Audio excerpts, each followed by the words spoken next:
What if you had a library where every book was a different version of your life? Would you read one? That's exactly what this story is about. The story follows Nora Seed, a woman who feels like her life has been a series of failure. She finds herself in Midnight Library, a place between life and death, where every book is a different version of her life, where she has made different choices. Through these lives, she learns important lessons on regret, happiness, and much more. We all have regrets. The job we didn't take, the person we let go, the dreams we never chased. But what if those regrets were not as big as we thought? This book challenges the idea that a better life exists in the choices we did not make. Regret can be misleading. We often romanticize what could have been while ignoring its flaws. Ever heard of multiverse?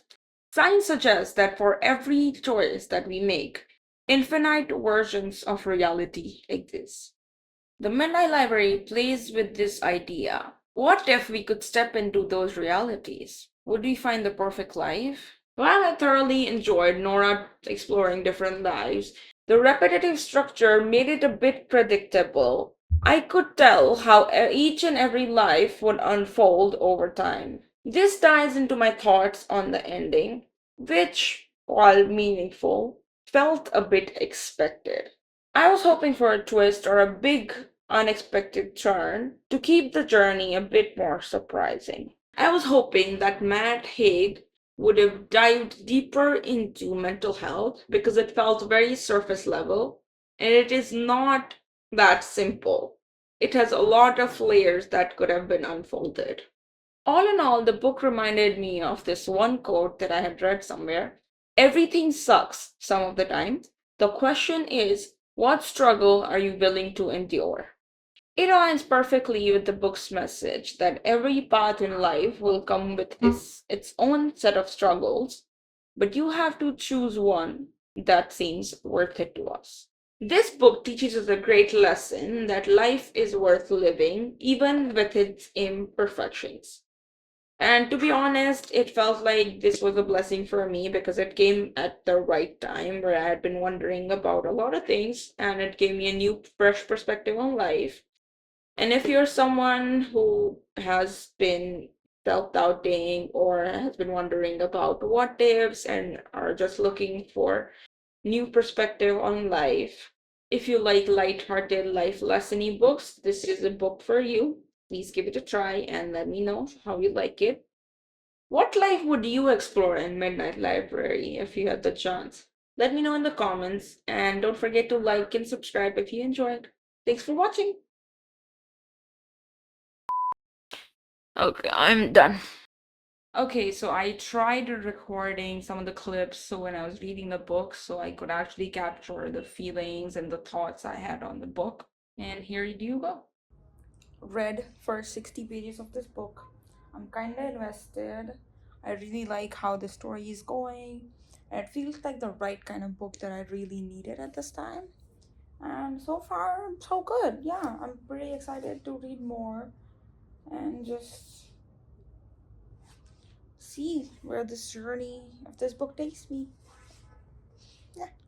It was different to how I imagined. The main character said to someone, the other person replied, "It's hard to predict, isn't it? The things that'll make us happy."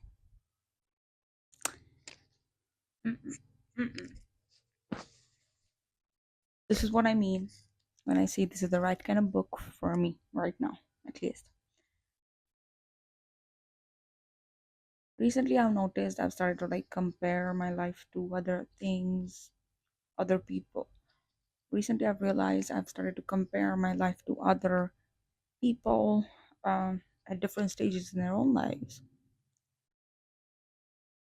And if you're someone who has been having regrets about the certain choices that you did not make, maybe this is the book for you. And this book reminds me of the quote or this thing I read somewhere where you have to choose your sufferings. Because if you are having hard time choosing something, That's what you have to think about.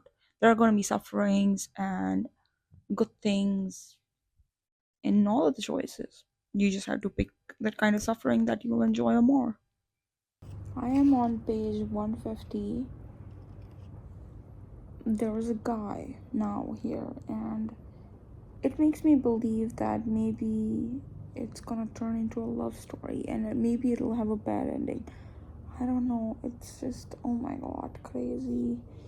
Oh, it's my brain is just trying to, not trying even, it's just making up stories in the head, thinking what this where the story can go, what the ending could be like, and whatnot. I just really hope it does not have sad ending, because I really have kind of difficult time dealing with that. It just makes me very sad when I've enjoyed the story and it just doesn't turn out the way I want it. I know I can't control that, but just, oh yeah, I really hope it has decent ending. Okay, update. Not a love story. Not a love story. I 100% knew that. Yep, I knew it was not a romance novel.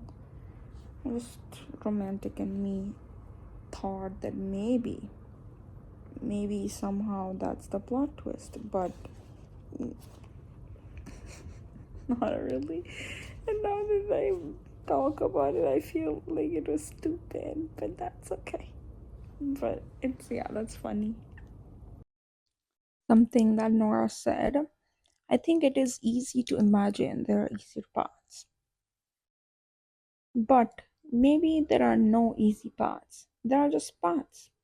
In one life, I might be married. In another, I might be working. Okay, that's not relevant. But yeah, and that's true.